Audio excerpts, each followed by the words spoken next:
Siapa sangka seorang TKW dari desa seperti aku bisa dinikahi majikanku sendiri, seorang pria kaya raya Afrika yang selama ini mempekerjakan aku sebagai pembantu.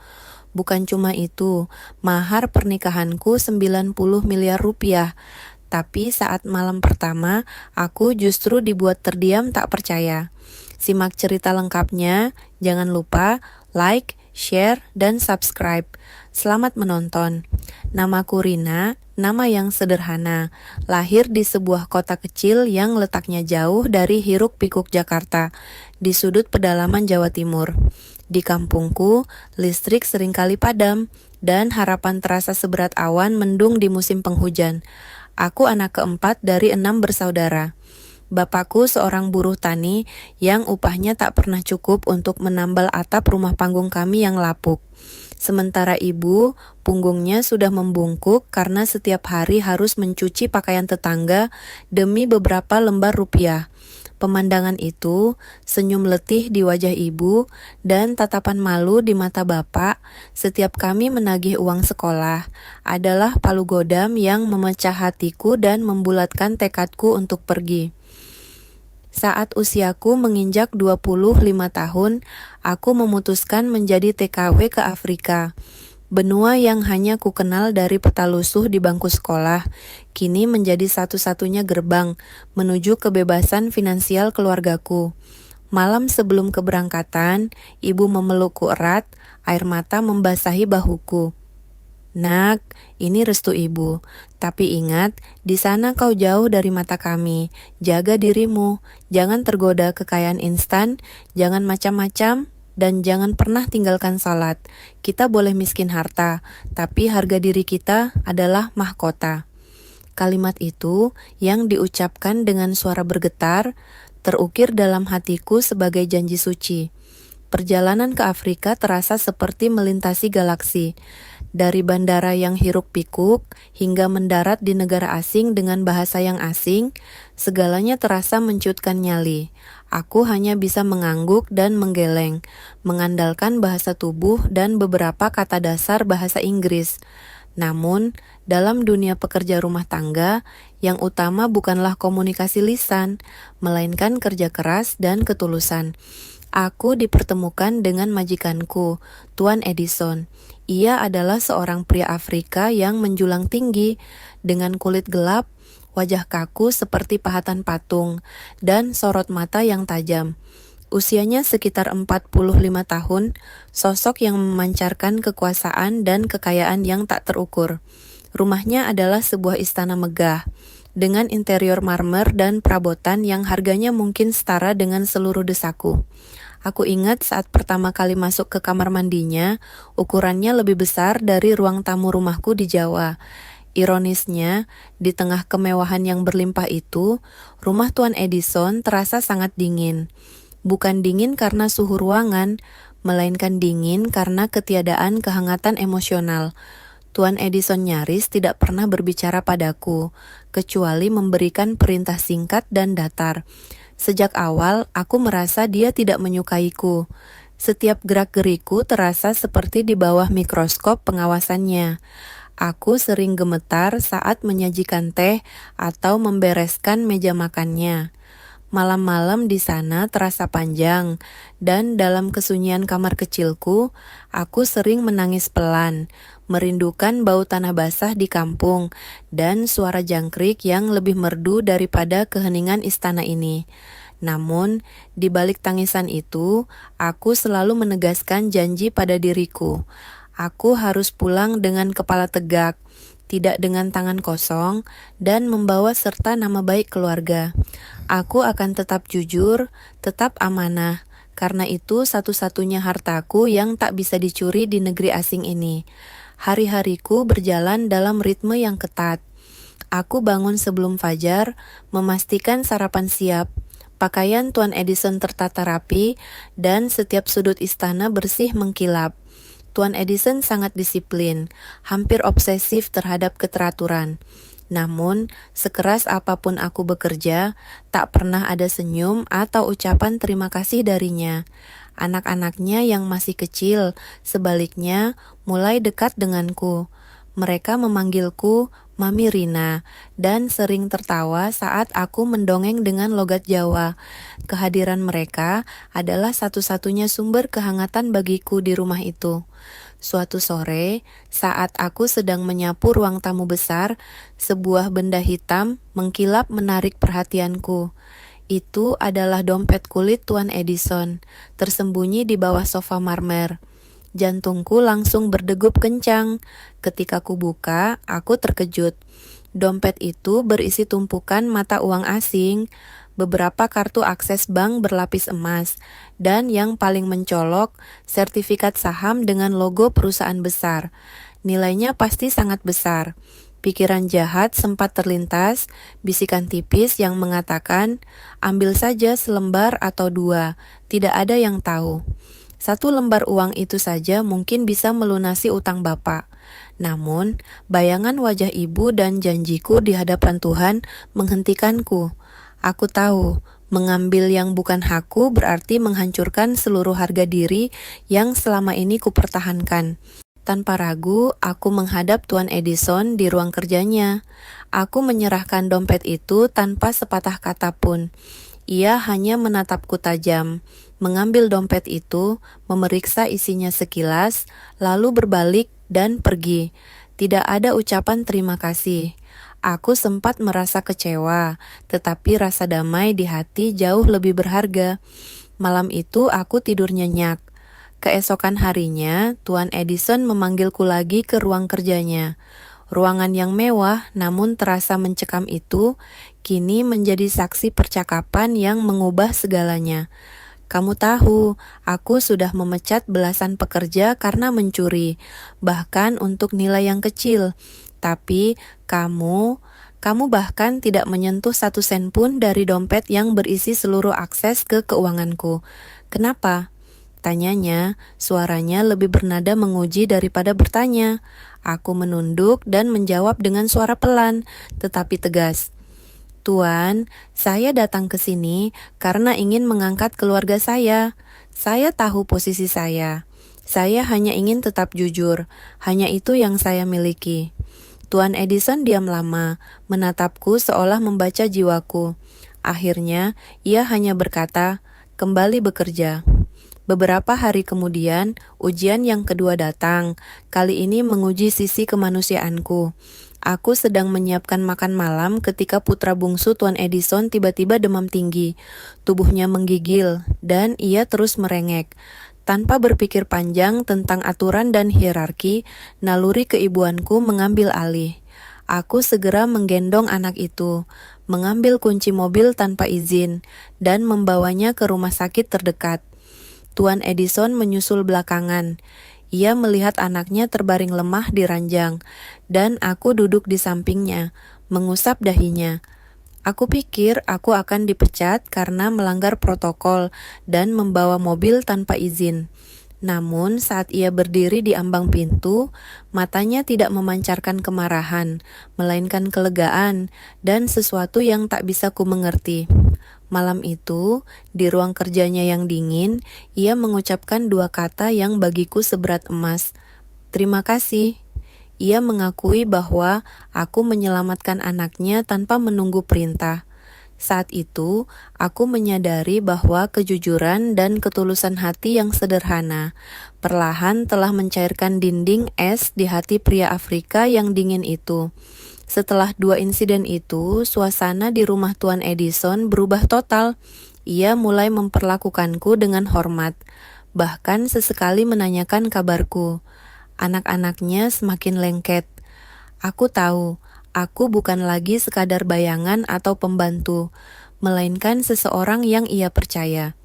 Namun, aku tak pernah menyangka perubahan ini akan mengantarku pada takdir yang sama sekali tidak pernah kubayangkan, apalagi kumimpikan.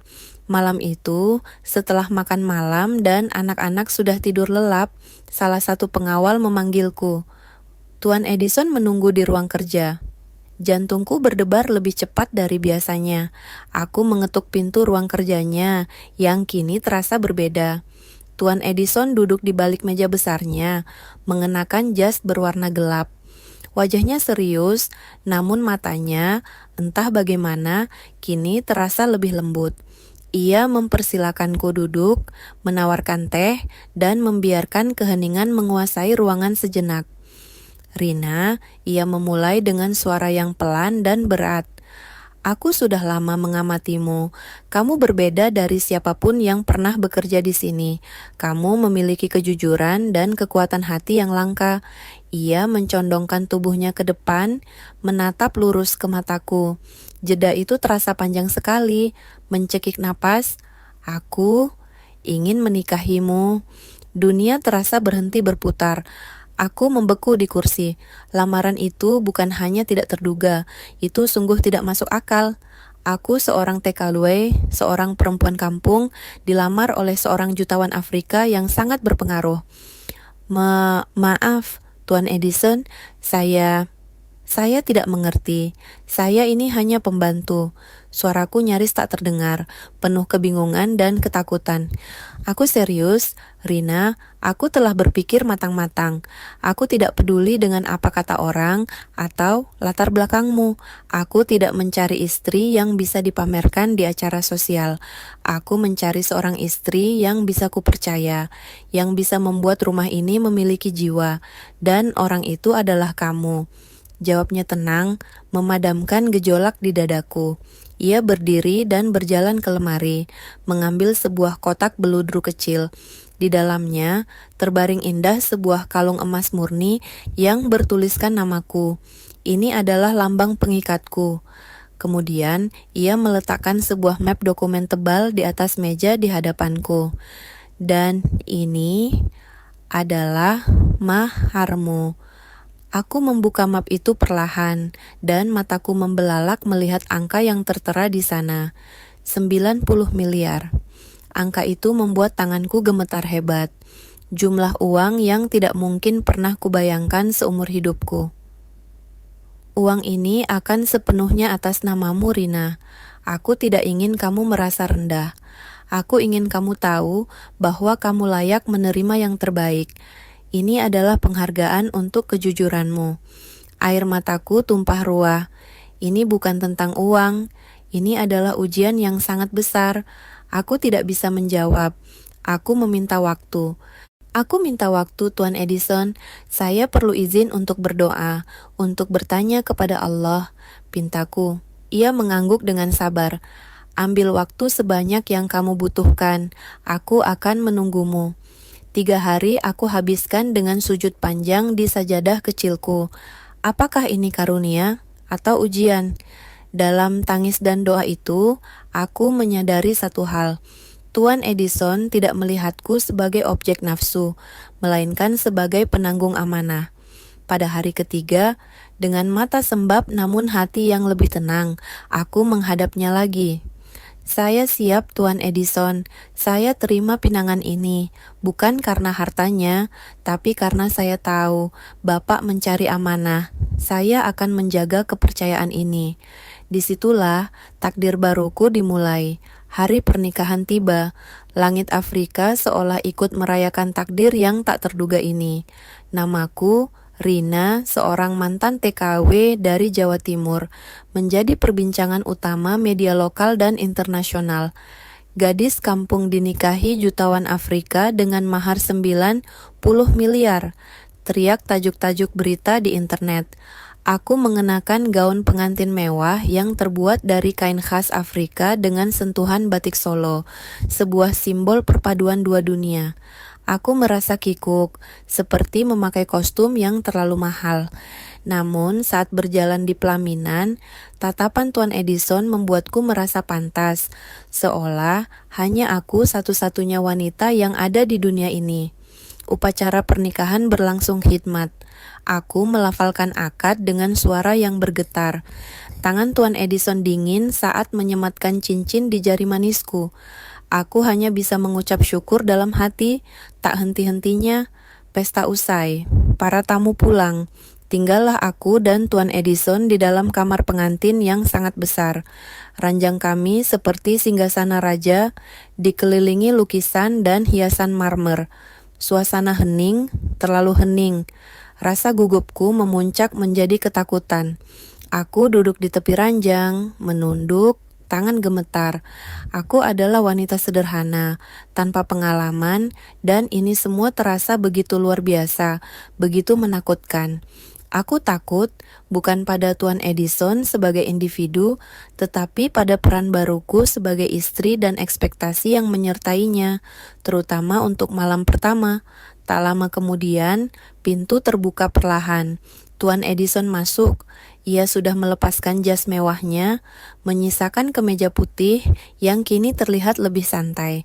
Namun, bukan penampilannya yang mengejutkanku, melainkan apa yang ia bawa di tangannya, sebuah nampan kecil. Di atas nampan itu, ada segelas susu hangat dan selembar sajadah. Aku terpaku. Itu adalah hal yang paling tidak gila yang pernah ia minta. Ia berjalan ke arahku, meletakkan nampan itu di meja samping ranjang, lalu duduk di sampingku. Ia memberikan susu hangat itu ke tanganku yang dingin. "Minumlah, Rina," katanya pelan, suaranya dipenuhi kelembutan yang belum pernah kudengar. "Aku tahu kamu takut, dan aku tak ingin malam ini menjadi beban bagimu." Air mataku menetes tanpa bisa kutahan. Aku tidak pernah diperlakukan selembut ini. "Aku menikahimu," lanjutnya, memegang tanganku dengan hangat, "bukan karena nafsu, Rina, tapi karena aku percaya padamu. Aku ingin malam pertama ini menjadi malam di mana kamu bisa merasa aman, sepenuhnya aman." Ia menjelaskan bahwa ia ingin aku menjadi teman hidupnya, fondasi kepercayaannya. Ia ingin membangun hubungan yang didasari kejujuran, bukan kewajiban fisik. Kami berbicara hingga larut malam. Ia bertanya tentang masa kecilku, tentang desaku, tentang mimpiku yang dulu tak berani kuucapkan. Ia mendengarkan dengan penuh perhatian, tak pernah ada sedikit pun kalimat yang membuatku merasa kecil atau rendah. Akhirnya, aku tertidur di pelukannya, bukan pelukan penuh gairah, tetapi pelukan hangat yang menawarkan perlindungan. Untuk pertama kalinya dalam hidup, aku merasa dicintai dengan utuh. Bukan karena apa yang bisa kuberikan, melainkan karena siapa diriku. Malam pertama itu, yang kuanggap akan menjadi permintaan gila, justru menjadi bukti terindah bahwa ia meminang hatiku, bukan hanya tubuhku, dan amanah yang kuberikan jauh lebih berharga daripada mahar 90 miliar itu sendiri. Pernikahan dengan Tuan Edison benar-benar mengubah segalanya. Aku bukan lagi wanita yang tersembunyi di balik pintu dapur. Aku kini adalah Nyonya Edison, mendampinginya di ruang rapat, menghadiri jamuan resmi, dan terlibat dalam proyek sosial. Aku menjadi istri seorang pengusaha yang memiliki jaringan bisnis properti dan pertambangan di Afrika Barat. Namun, di balik semua kemewahan itu, aku bertekad untuk tetap menjadi Rina yang dulu. Aku masih bangun sebelum subuh untuk menyiapkan teh jahe untuk suamiku, dan aku masih sering memasak nasi goreng dan sambal terasi yang kini justru menjadi makanan favorit Tuan Edison. Hal terbesar yang berubah adalah tujuanku. Aku tahu rasanya hidup tanpa kepastian, digantung oleh agen, dijanjikan gaji tinggi, dan menangis sendirian di kamar. Oleh karena itu, dengan dukungan penuh Tuan Edison, aku mendirikan sebuah yayasan untuk membantu para TKW yang terlantar dan bermasalah di Afrika. Aku mulai berbicara di depan publik dan muncul di media, menceritakan kisahku dengan harapan bisa memberi inspirasi.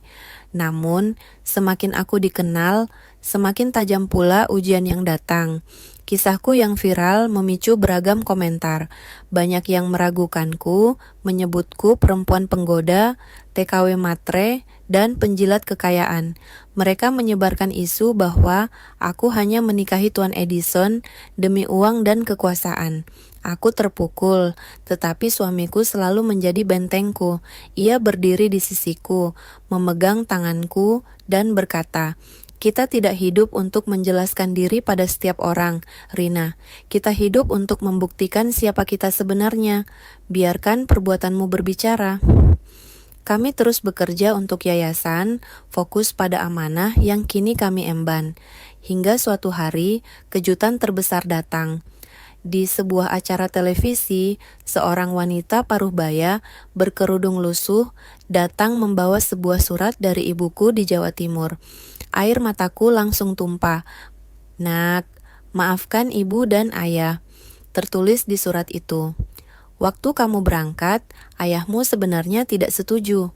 Dia merasa gagal sebagai kepala keluarga karena membiarkan anak gadisnya pergi jauh. Tapi hari ini, kami semua menangis bahagia melihatmu. Kamu tidak hanya mengangkat nama keluarga, tapi juga mengangkat nama bangsa. Kami rindu kamu." Aku sadar, sudah waktunya pulang. Aku dan Tuan Edison terbang ke Indonesia tanpa rombongan besar, tanpa kamera media, hanya kami berdua dan anak-anak. Kami tiba di kampungku dengan pakaian biasa. Saat aku turun dari mobil, ibu langsung keluar dan terdiam. Bapak berdiri kaku di depan pintu. Kemudian, tanpa aba-aba, bapak memelukku erat-erat sambil menangis terseduh-seduh. "Anakku, maafkan ayah. Ternyata kamu jauh lebih kuat dari yang kami kira." Aku menangis sejadi-jadinya di pelukan mereka. Semua gelar nyonya jutawan, semua angka mahar 90 miliar, dan semua berita viral hilang tak berbekas. Yang tersisa hanyalah aku, Rina, anak desa yang dulu hanya bermimpi punya dapur yang tidak bocor. Aku kini memiliki segalanya, tetapi yang paling kubanggakan bukanlah rumah besar atau kekayaan. Yang paling kubanggakan adalah aku tetap menjadi Rina yang dulu, yang menjaga kejujuran, yang setia pada amanah, dan yang percaya bahwa satu langkah tulus bisa mengubah seluruh garis takdir.